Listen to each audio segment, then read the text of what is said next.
Regular programming will not be seen at this time, so we may bring you the Mad Magazine TV special.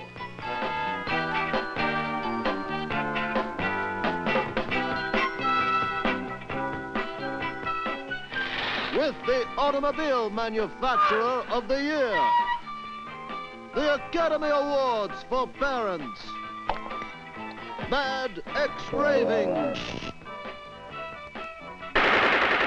The Odd Father, a peek behind the scenes at a hospital, and the kind of garbage you've learned to expect from Mad's usual gang of idiots. The Mad Magazine TV special is brought to you by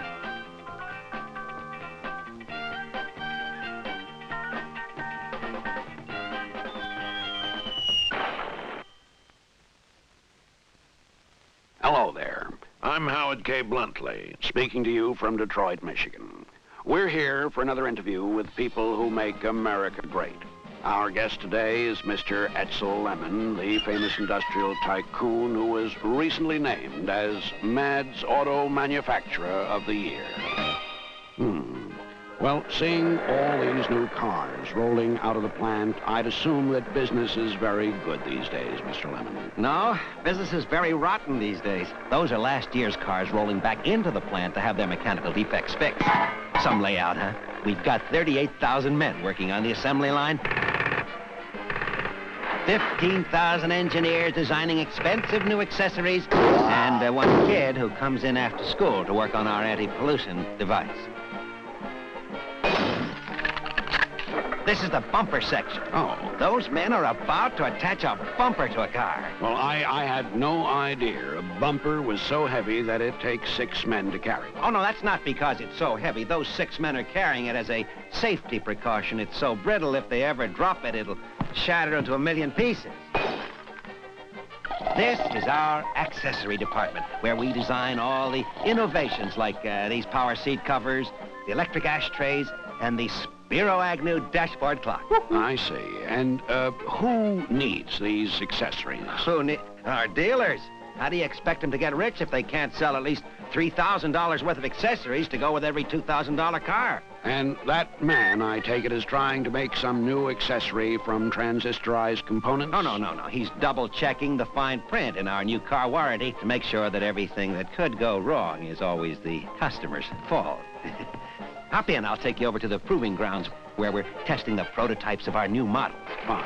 Every model prototype must successfully cover this very dangerous obstacle course. Now, the test driver starts the car at the top of that hill there and rolls it nearly 500 feet to the bottom. But I don't see any obstacles. Are you kidding? That's enough of an obstacle. If our prototype can go 500 feet without falling apart, we put it into production. Now, I'd like to show you our safety research department. Well, you've certainly got it in a beautiful building, I must... No, this isn't it. This is our executive indoor golf course. Safety research is over there. This is George. He's working on new safety belts. That's right. As you know, the average car has 2 safety belts in front. Well, we've added 5 more belts. One runs from the dashboard to the rear window, one runs from the engine to the trunk, one runs from the roof to the floorboard, one runs... Those 5 extra belts should really make passengers safe. Oh, who cares about passengers? We're using them to hold the car together. What about the pollution problem, Mr. Lemon? What are you doing about exhaust fumes that foul our air? I'm happy to report that next year we are doing something. We are following the lead of cigarette manufacturers. You mean like putting a filter on the end of the exhaust pipe to trap the dangerous gases? No, like putting a sticker on the side of every car. Breathing in auto exhaust fumes may be hazardous to your health. Then, basically, you don't go along with Henry Ford's idea on automobile production. Who's Henry Ford? Well, he discovered that by keeping the same design year after year, he could afford to sell cars for $300. No wonder I never heard of him. I don't associate with commie radicals. Come on, I'll drive you home. Fine. I've been looking at ads for your cars, and I hate to say it, but they're misleading and deceptive. Deceptive? Did you say deceptive? Deceptive. What are you talking about? They say your cars are durable and dependable. You just showed me your cars, and they're neither durable nor dependable. Oh, I know, but what difference does that make? Even if we made good, fast, dependable cars, who'd ever know it when there's no room for them to move anyway? I see what you mean. This is Howard K. Bluntly signing off.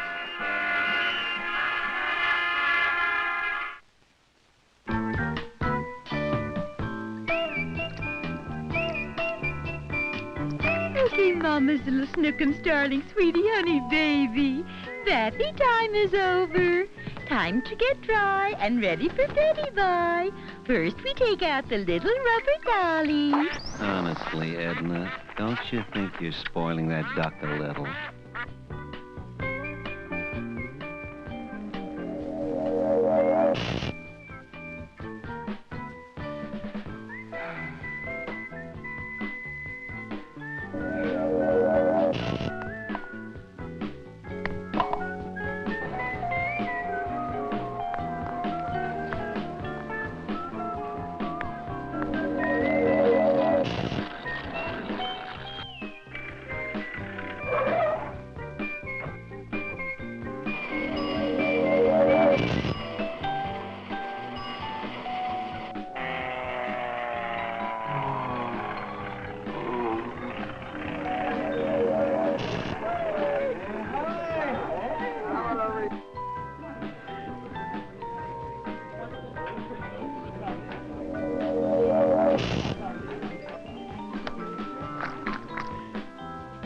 Did you hear about the new trailer camp they opened up about 5 miles down the road? It's a heck of a lot nicer than this place. I'm moving down there. Really?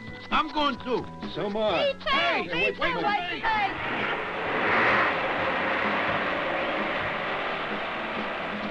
Well, there goes the neighborhood. Good Lord. Ooh, this man's been run over by a steamroller. Get him to the hospital, quick.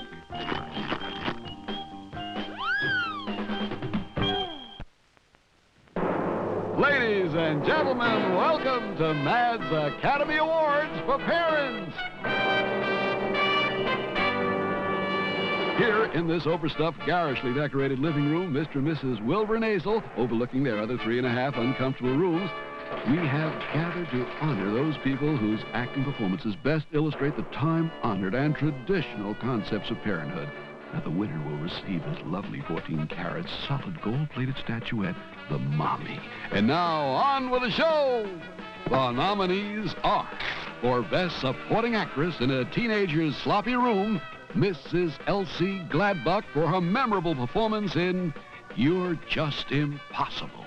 What do you think I am? Your personal maid? You think all I have to do is pick up after you? Your friends should see how you keep your room. I'll bet their rooms are neat. I'll bet their rooms are clean. I'll bet their rooms are worse. Don't change the subject. It's your room that I'm talking about.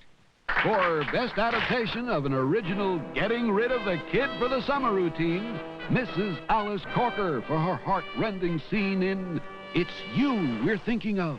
Darling, your leaving hurts us more than it hurts you. How do you think we'll feel all summer long without our little man around the house? But don't worry about us.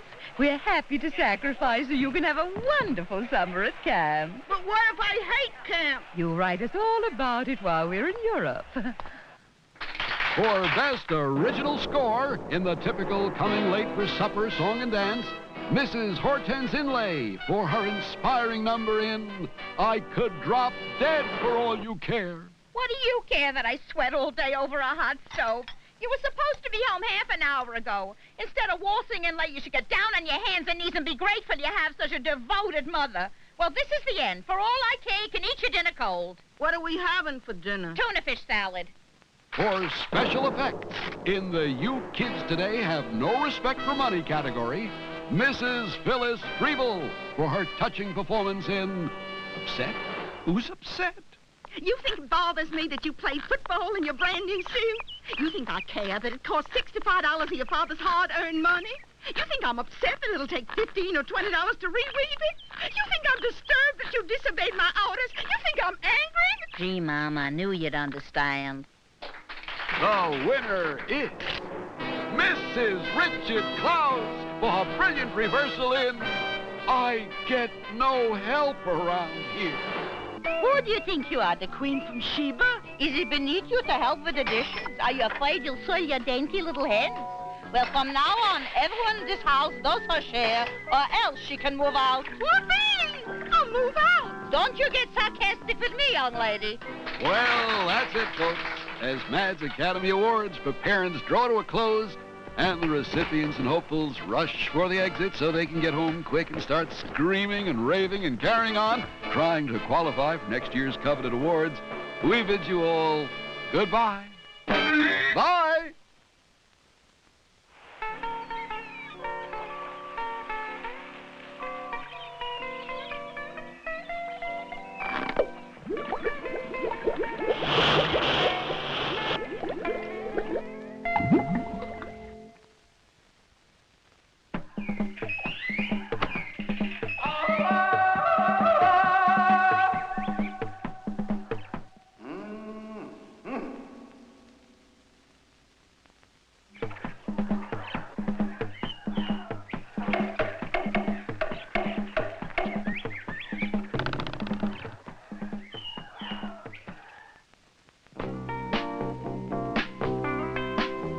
There hasn't been a nurse in that room for 2 weeks. How come they're all rushing in now? It's tip time. Nurses can smell patients who are checking out a mile away. I guess you're right. 4 of them are from another hospital. The heart patient in 413 just had a serious relapse. What happened? Well, he rang the button over his head for a nurse, and one actually showed up. Miss Fuddle, you've got the name tags on these babies all mixed up. Now we'll never know which infant is which. Don't worry. The mothers will never know either. Hey, who put a lock on this bathroom door? Bathroom doors in hospitals are not supposed to have locks. I know. They're taking all the fun out of nursing. Now how can we walk in unexpectedly and embarrass the patients? Ready to operate, Doctor. Okay, Mr. Gumbill, now just drink this glass of whiskey and bite down on this bullet. We'll have that little old gallbladder out in a jiffy. Maybe I better check the credentials of this new anesthesiologist. How awful. If only he could have held on for another hour. Why? Is his doctor coming? No, we could have charged him for an extra day. Nurse, what's the idea of allowing Mr. Fulvish to fall asleep? You know he's supposed to have the medication I prescribed at precisely 8 p.m. I'm sorry, Doctor. It won't happen again. Okay. Now wake him up and give him the sleeping pills. I gave the patient lunch, and he threw up. Well, that's not unusual, considering the food in this hospital. Try feeding him intravenously. I did. And? His vein threw up. Melissa? Come on, try again. Oh, Martin. Now, this has been going on for 3 days now. Why can't you admit this patient? Well, he hasn't been able to tell us his Blue Cross number. But these charges are ridiculous. $30 for a box of monogrammed stationery and $250 for a donation to your new Sarah J. Fingerhut Memorial Pavilion. But, sir, one of our solicitors sold these to you right after you came up from the recovery room. I don't remember that at all. Of course you wouldn't. You were delirious at the time. How dare you charge me for a private room when my bed was in the corridor? Because yours was the only bed in the corridor. Where are you going with that garbage? I'm taking it out to dump it. Idiot! That garbage isn't garbage going out. That garbage is food coming in.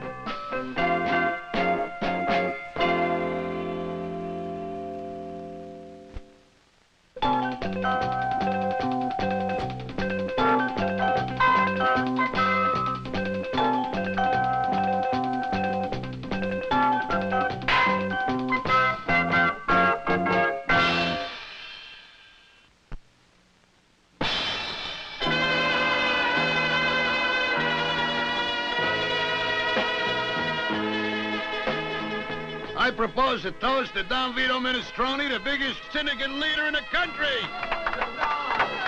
Hey, you. I'm with the Syndicate Anti-Defamation League. Don't you know you're not supposed to use the word syndicate in this picture? Oh, sorry. How about a toast to Don Vito Minestrone, the biggest racketeer and murderer in the country? That's better. What a fantastic makeup job. How did they ever get him to look so old? I can't believe it's really Marlo Brandon. Oh, yeah, that's Marlo Brandon, all right. Oh, Papa, I'm so happy on my wedding day. Why aren't you happy, too? Why do you look so pained? Do you think it's easy to see a little girl grow up? You think it's easy to give her away to another man? You think it's easy to talk with 8 pounds of cotton in your cheeks? What's on the agenda today, Haven? There are people waiting to ask favors of you. Okay, bring them in one at a time and have them pay their respects to the Oddfather. This is Mr. Bongiorno. Donna Minestrone, I kneel and kiss your ring. So far, so good. And I grovel under your feet. Not bad. And I lick your left shoe.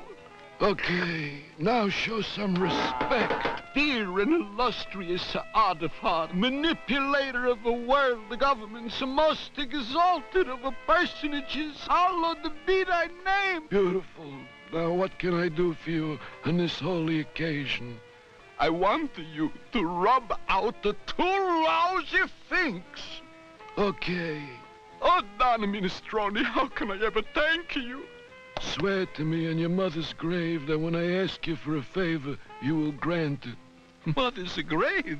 My mother, she isn't dead yet. Just remember that when I ask for a favor. Now crawl out of here, others are waiting.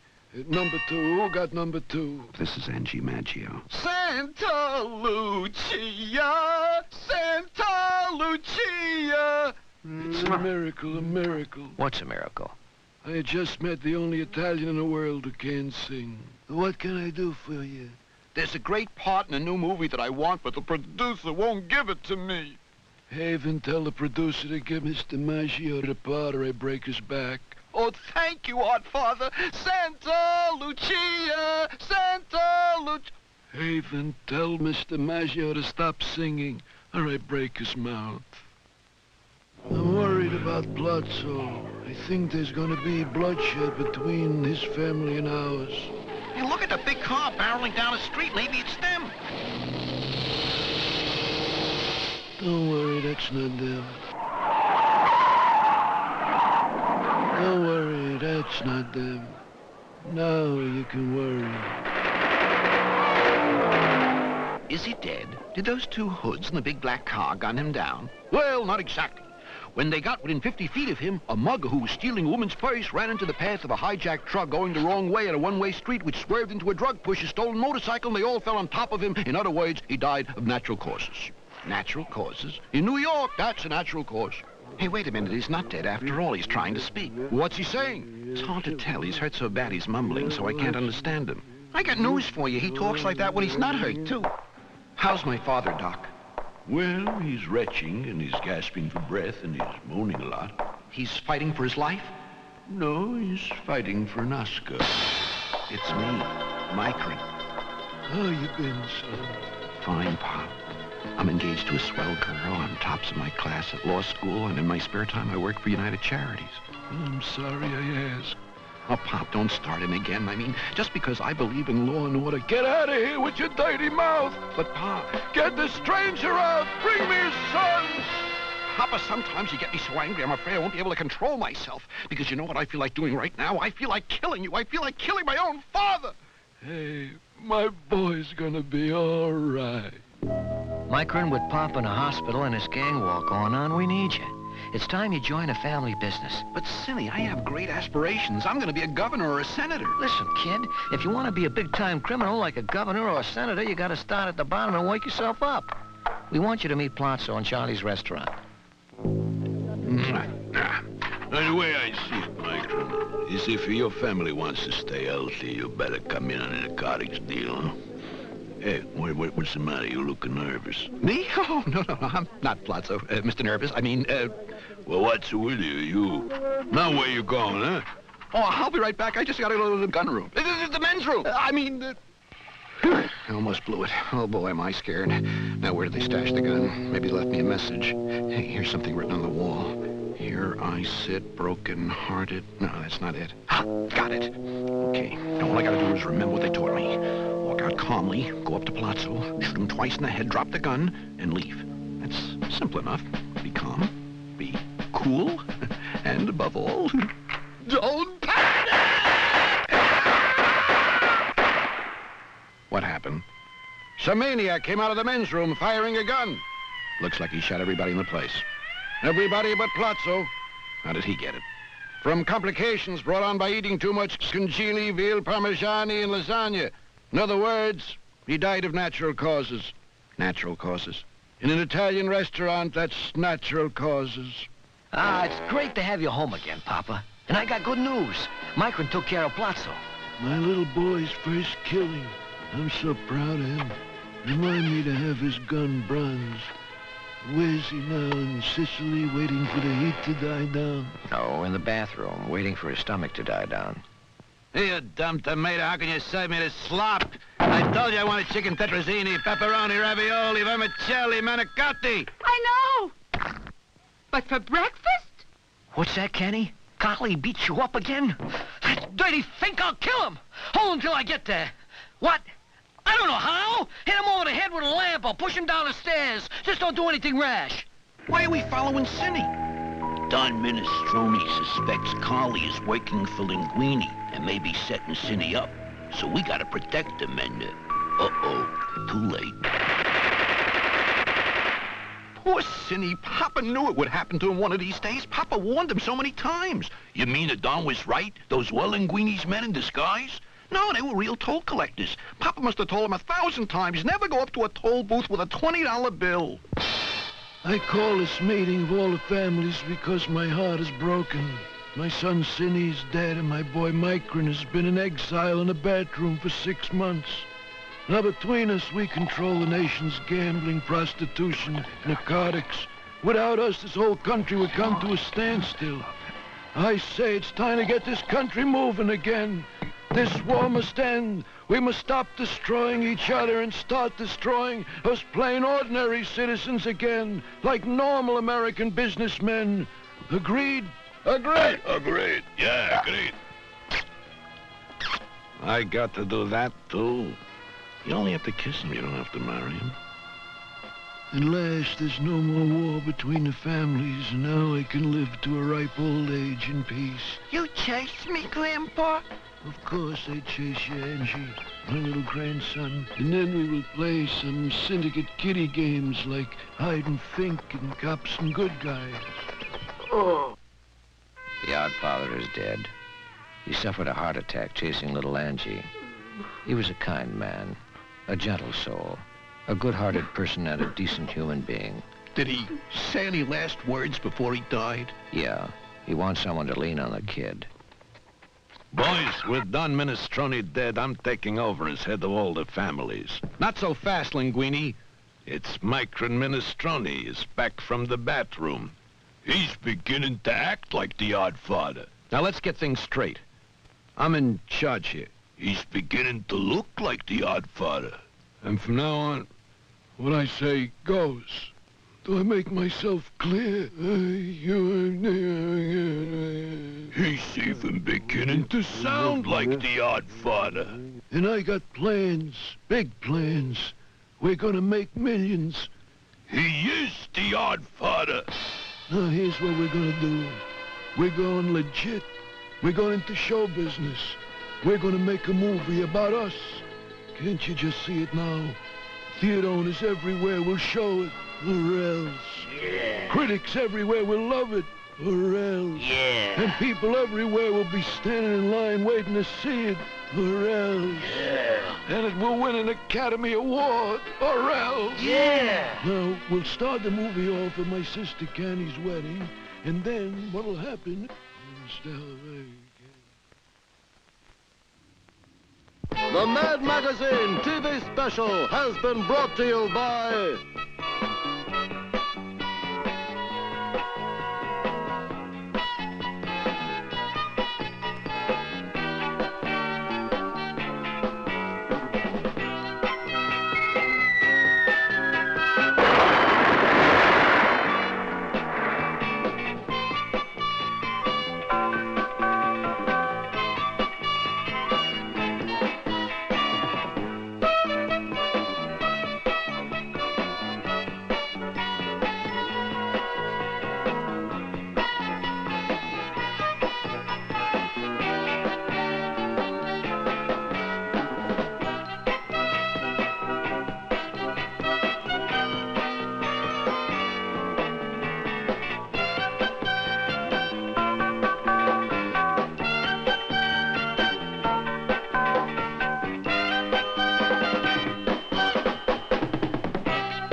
collection of trash cannot in any way, shape, or form be interpreted as constructive programming.